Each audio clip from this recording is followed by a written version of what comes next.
Hello, it's Father Jim Abernathy. I hope you all are having a good day wherever you are. You know, the end of the calendar year is a special time. In the historic Christian faith, the central observance is Christmas, or the Nativity of Jesus Christ. On the calendar of observances, however, the last 14 days of December contain no fewer than 5 major holy days, major feast days. Aside from Holy Week, that is Palm Sunday to Easter, there's not another such concentration of major celebrations. For December, the winter solstice provides a mythic and somewhat visceral explanation. It's the longest night of the year in the northern hemisphere, where, by the way, 90% of all the people on Earth live.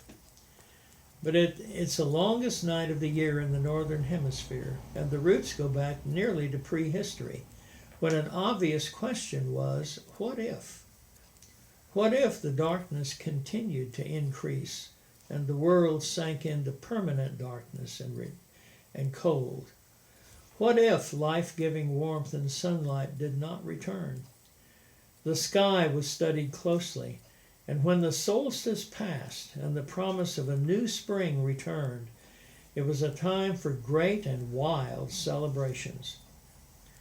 The Church provided alternatives to any pagan rites by celebrating its own heroes, centering on the coming of Jesus, hailed as the light of the world. Other world religions have similar times. For Jews, there are the 8 days of Hanukkah, the Feast of Lights. I'm not familiar with any specifics of Islam or Buddhism, but I would be surprised if there was not some kind of spiritual marking of the return of light, new life, and a renewed future.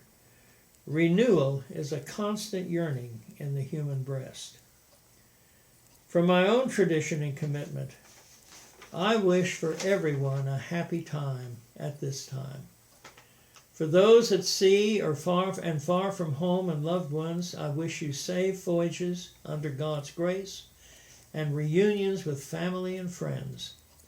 For those for whom the sense of encroaching darkness threatens, I offer the assurance and the certainty of new light and hope.